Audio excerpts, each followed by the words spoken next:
अगर हम लोग बात करते हैं पुरानी सैटेलाइट्स की, यानी कि 1950s 1960s की अगर मैं बात करूं, तो कुछ इस तरीके की सैटेलाइट होती थी। और इन 1950 से लेके 1960 की जो अर्ली सैटेलाइट मॉडल्स थे, इनके अंदर हम लोग इस्तेमाल करते थे सिलिकॉन पीवी सेल्स पावर करने के लिए। देखो क्या होता है कि स्पेस में हमारे पास कोई और सोर्स तो होता नहीं है, ना ही थर्मल पावर प्लांट है, ना न्यूक्लियर पावर प्लांट है। तो वहां पे पूरे स्पेस क्राफ्ट को चालू रखने के लिए हमारे पास एक लौता जो एनर्जी का सोर्स है वो सूरज है। तो जो अर्लीज यानी कि जो शुरुआत की सैटेलाइट्स थी जो नासा ने बनाई थी, उनके अंदर 50s और 60s में वहाँ पे सिलिकॉन पीवी सेल थे। ये सिलिकॉन पीवी सेल वही हैं जो हम लोग आज के समय में अपने घरों में और सोलर फार्म्स में इस्तेमाल करते हैं। पर इनके साथ एक दिक्कत थी। दिक्कत ये थी कि इनकी एफिशिएंसी बहुत कम होती है। कितनी कम? ये केवल 15 से 20% ही सोलर पावर को एब्जॉर्ब करके इलेक्ट्रिसिटी बना पाते हैं, ठीक है? इसीलिए इनके साथ ये सबसे बड़ा डिसएडवांटेज था।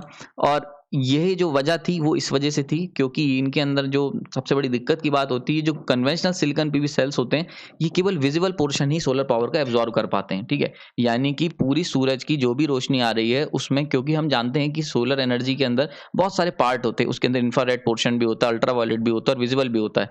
खास बात है सिलिकॉन पीवी सेल्स केवल और केवल विजिबल पोर्शन पे ही काम करते हैं। तो ये एक बहुत बड़ा डिसएडवांटेज था जिसकी वजह से इनकी एफिशिएंसी लो थी। ठीक। नाउ अगर हम बात करते हैं सोलर को थोड़ा सा और डिटेल में जानते हैं, तो सोलर एनर्जी की अगर बात करते हैं तो इसके अंदर पूरा एक सोलर स्पेक्ट्रम होता है और उसके अंदर अलग अलग वेवलेंथ के हिसाब से इसमें लाइट बटी होती है। जैसे आप देख सकते हो यूवी है, विजिबल है, इंफ्रारेड है। नाउ पोर्शन की बात कर लेते हैं। तो पोर्शन लगभग लगभग इस तरीके से होता है कि अल्ट्रावायलेट 7% के आसपास मैक्सिमम, और विजिबल जो पोर्शन होता है वो 46-47% के आसपास, और इंफ्रारेड पोर्शन जो होता है वो 47% के आसपास होता है।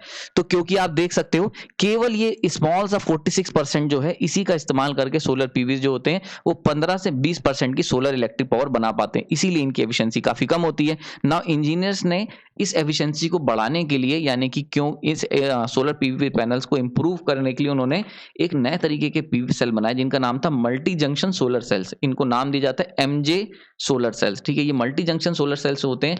इनकी यही खास बात होती है कि ये एफिशिएंसी को इंप्रूव करते हैं। नाउ कैसे करते हैं उसको सीखते हैं। तो अगर हम बात करते हैं एमजे सेल्स की, तो कुछ इस तरीके के दिखते हैं। मल्टीपल जंक्शन, ये बेसिकली होता क्या है, इसके अंदर बहुत सारी लेयर्स होती हैं।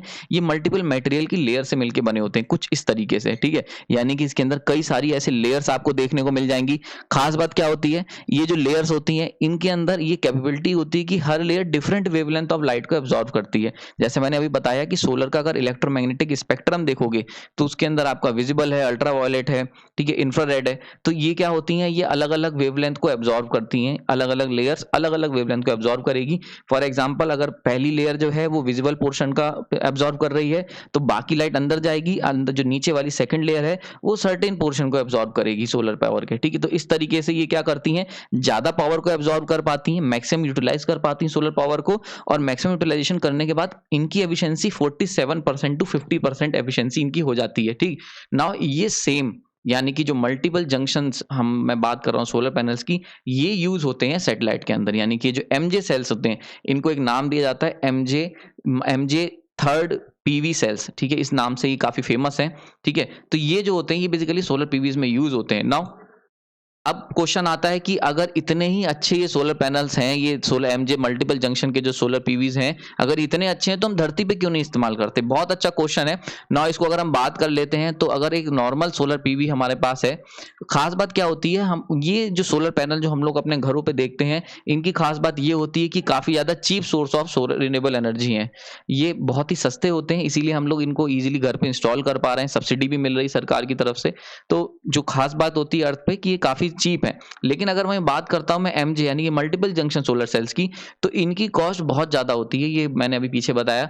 तो ये क्या होते हैं, क्योंकि इसके अंदर मल्टीपल लेयर यूज करी गई होती है, बहुत सारी एडवांटेज, बहुत सारी टेक्नोलॉजीज होती हैं, तो इसीलिए इनकी कॉस्ट बहुत ज्यादा राइज अप हो जाती है। नाउ अगर हम बात करते हैं सैटेलाइट की, तो सैटेलाइट क्योंकि हमारे स्पेस में है, हमारे पास वहां कोई और सोर्स नहीं है पावर का, तो हमारे पास प्रायोरिटी होती है कि स्पेस क्राफ्ट को चार्ज करना है और पावर करना है, और only with the help of solar energy. तो वहां पे तो हम लोग कॉस्ट के साथ प्रायोरिटी हमारी नहीं होती है। हमारी पूरी प्रायोरिटी होती है कि ज्यादा से ज्यादा सोलर एनर्जी कन्वर्ट हो पाए इलेक्ट्रिसिटी में। लेकिन अगर मैं अर्थ की बात कर लेता हूं, तो अर्थ पे इकोनॉमिक पावर जनरेशन जो है वो हमारे लिए प्रायोरिटी है। क्यों? क्योंकि अर्थ पे हमारे पास थर्मल पावर प्लांट्स भी हैं, न्यूक्लियर पावर प्लांट्स में, तो कितनी सस्ती ईजिली हमें पावर अवेलेबल है, तो वहाँ पे अर्थ पे हमारा जो मेन पॉइंट ऑफ व्यू है वो इकोनॉमिक पोर्शन।